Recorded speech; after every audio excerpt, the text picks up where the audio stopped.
2 days ago. Really felt like that should have been a win for Nepal. It really mattered to them because USA were really at a vulnerable position.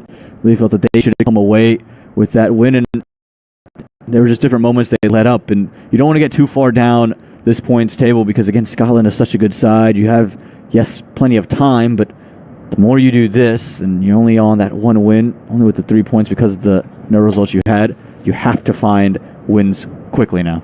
Now, I'm surprised by this call. Asif Sheikh has come up to the stumps. It's an indication that McMullen must have been batting out of his crease to try and counteract that swing, that movement. I think he's a good gloveman, Asif Sheikh. There's no doubt about that. I just wonder at Karen KC's pace, he's not express pace, probably 78, 80 miles an hour, 125, 130 Ks. But you just wonder, with the likelihood of KC possibly getting an edge, could this... I don't want to predict something too soon, but could you create a catching opportunity that isn't going to go to hand now?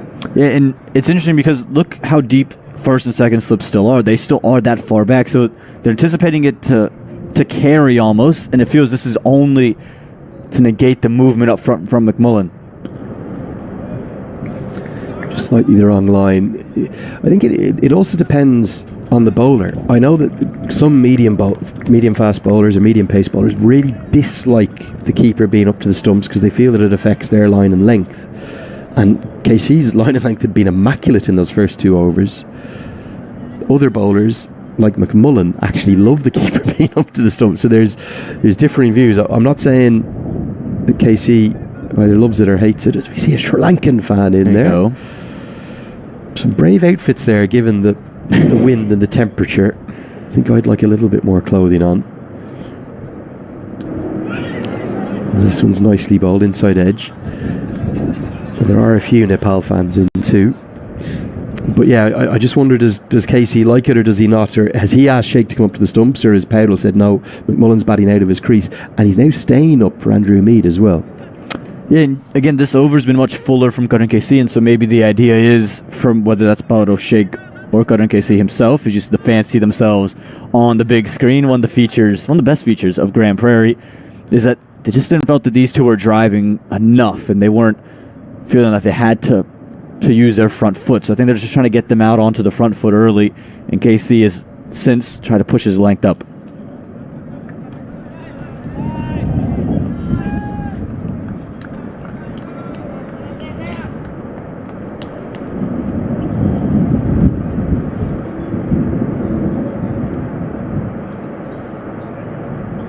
The Andrew Mead story is a great one. He's not just come back and got a second chance as a cricketer, but he's also completely transformed his game. I believe, and I don't have the exact numbers, but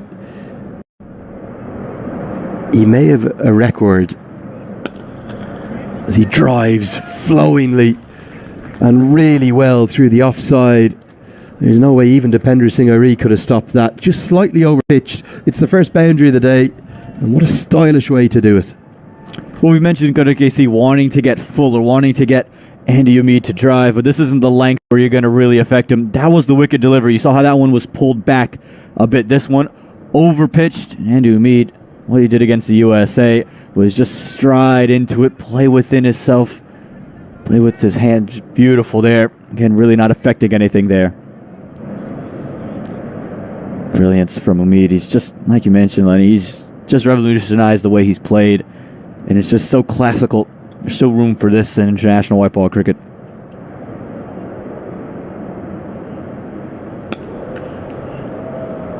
Not convinced by the move of the keeper up to the stumps, being honest with you. 7 runs from the over, 13 for 1 halfway through the power play. Yeah, I've got to thank the former Scotland captain Kyle Coates, someone I keep in touch with a lot. He's watching on from back in Europe, and he's telling me that, yeah, he believes Umid's completely transformed his game. He thinks a huge amount of him as he did as a young cricketer, but also now in his new role. He at one point held a record as, I think, having the slowest ever first-class 100 for Warwickshire. So he was known as somebody who just batted time and occupied the crease. He really has matured his game, and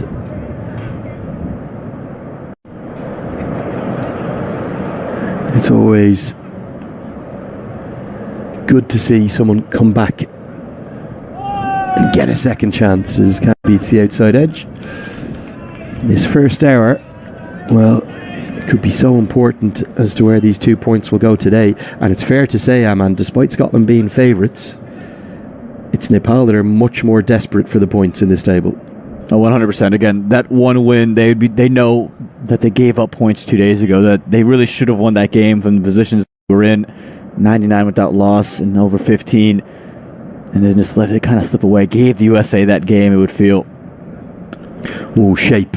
In significant shape. Late shape too, but McMullen happy to drive at it, as Mala does better this time. We saw 9 bowlers the other day for Nepal. That probably wasn't a plan A. In fact, the fact they had to even go to Kushal Bertel was because of the terrible position they were in. The game was in essence close to over. As the 100 was reached by Shaihan Jahangir, they needed less than a run a ball, 9 wickets in hand. What was it, 18, 19 overs to bat. Nicely bowling, dragging that length back. And then they had to turn to Kushal Bertel. It was almost kind of the last roll of the dice. Then with his 4 wickets and the wicket that fell at the other end, I think it was 5 wickets for 20 runs or something in that vicinity. They then got themselves into a position where they shouldn't have lost the game. Yeah. But they conspired to do so. Was the big moment taking Kushal Bertel off and bringing Powdell in? You could understand why Powdell did it. He thought the matchup was, I've got to get 2 bowlers taking the ball away from the left-handers. As that's pulled, really well pulled. Lamachani, I don't think got anything on it. Wicket, and it runs away, bursts through his effort for 4. McMullen into double figures. Yeah, too short this time from Sampal Kami. He's been so good on a length, and he was touch fuller in this over. This time short, with the width on offer. And that's the real key. There's really no threatening with that delivery. He's always just going to be able to use his hands nicely. Played all along the ground. No risk involved. McMullen, you can see he's starting to find real flow. That drive through cover straight to the man, but this time picking the gap. Yeah, to your point, they shouldn't have lost. They were in positions where they shouldn't have lost, and yeah, you felt just ride the hot hand, ride Bertel, let him take one more.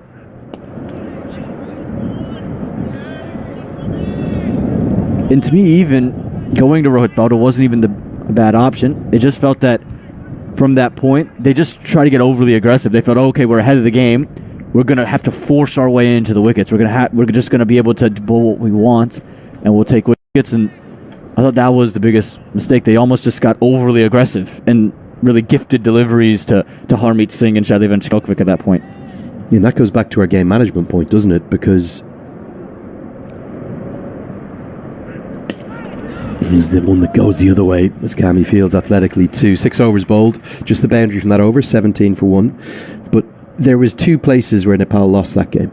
There's obviously loads of little moments as well, but the 2 clear moments was the batting collapse in the first innings from a position of 98 for none, a couple of balls before the first drinks break.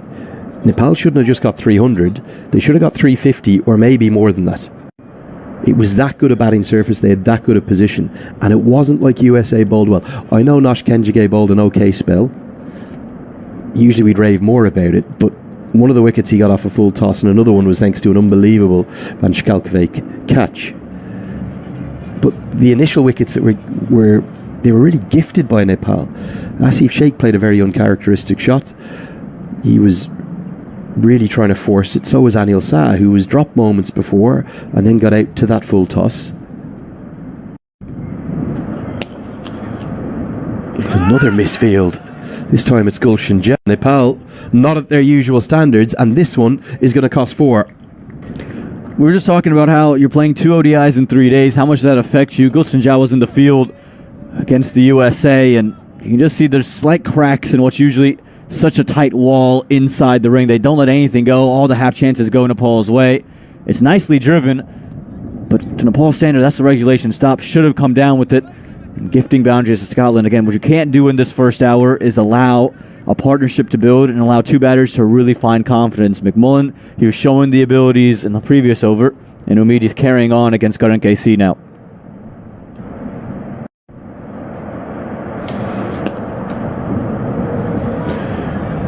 that batting effort was the first place they lost that game, and in the second place was from that position of 2 for 6 or 200 for 6 when Vanchkalkvek and Harmeet Singh came together.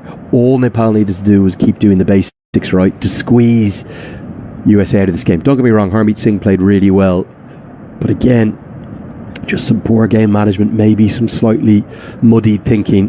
It allowed USA back into the game. I think if this was a Nepal side that had won 7 from 8 in the table, there's no way they would have lost that game. They felt the pressure. They know that they needed the points desperately. They're just a bit shy of confidence and form in ODI cricket. And as a consequence, they allowed an opposition that they dominated in the T20s to come back into the contest. It was only Jesse Singh and Nosh Kendrick and Netravalkar left after those two, and Vanchkalkvek couldn't hit it off the square. He was 15 off 30 or something to that effect till he hit that 6 to win the game in the very last over. They've got to be more ruthless. They've got to close out games like that, and I know that's what the exceptional coaching staff that Nepal have in place here will have been saying to their boys as a few sirens ring out in the background. There's always something happening in Texas.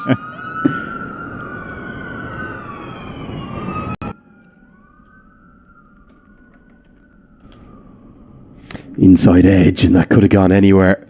Umid a little bit late in getting the bat down. It's funny, isn't it? Keeper's gone back, and already KC looks more threatening. Yeah, he is. And back to your point about having to be more ruthless. We've talked about winning becomes a habit. Losing almost, it creates a snowball effect to where you're thinking about not losing versus winning, and that's a big mental battle. I think the first thing to do to win, and you hear coaches talk about it, the way you learn to win, first you have to learn how not to lose, and there's a big difference there. And the mindset's got to be that of we're here to win. You're here not to lose. You're here to win. You can't think about the loss. If your focus is there, that's what's going to end up happening. That's the mindset, Shane, that's got to change.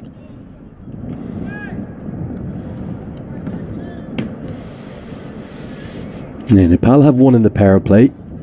To really make their first power play, first 10 overs, just 2 fielders allowed outside the 30-yard circle. They would love 2 or ideally 3. I think KC's bowled a bit better than Kami has, and he's looked the more threatening.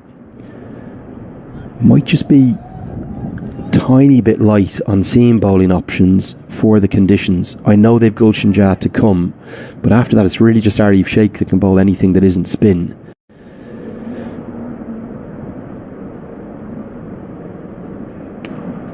You look at the conditions today, as we get to the end of the 7th, 2 for 1. Was there an argument that Rijan Dakal could have been in the 11?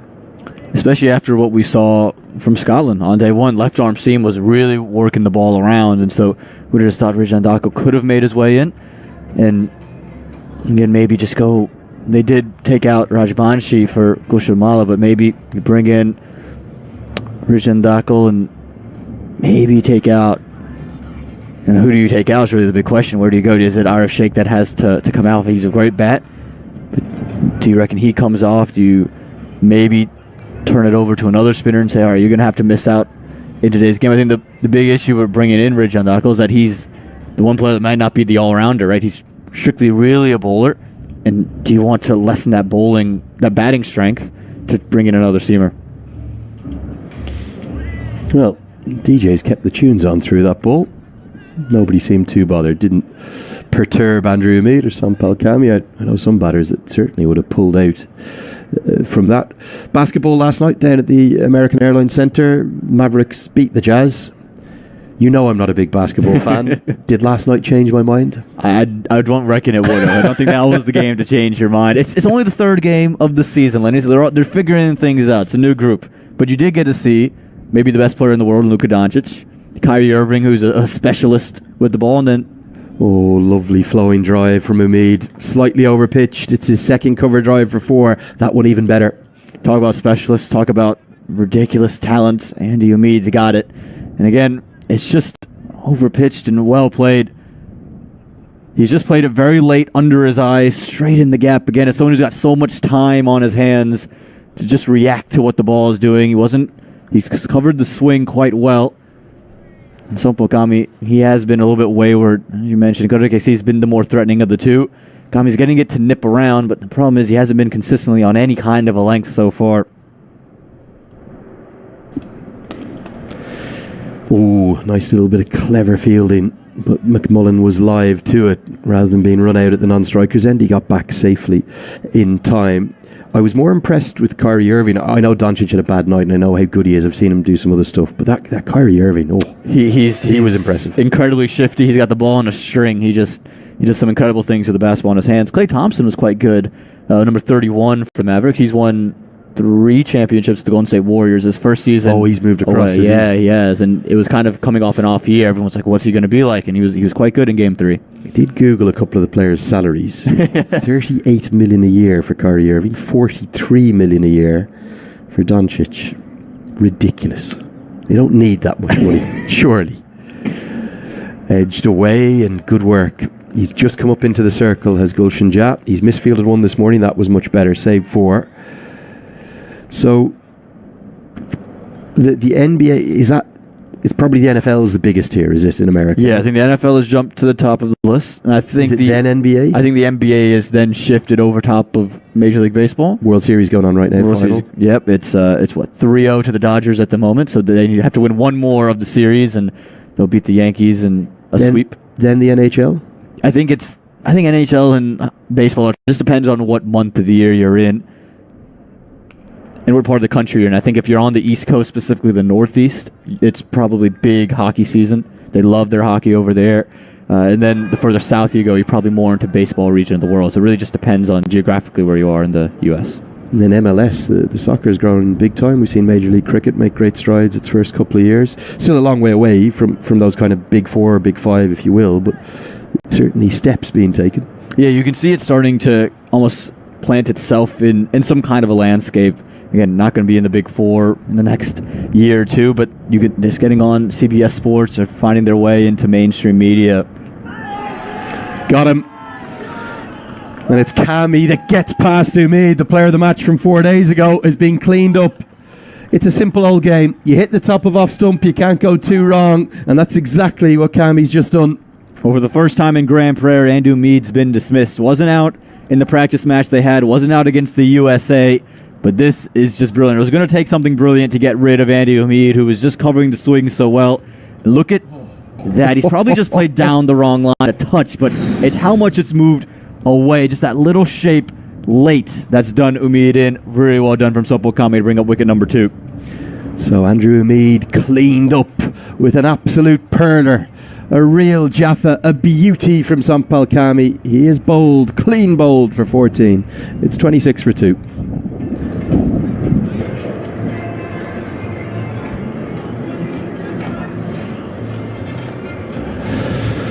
Well, not much that Andrew Umid can do about this. I know you're saying he played the wrong line, but I'm not even sure if he did. It's that good a delivery. And you talk about extravagant movement. You don't need extravagant movement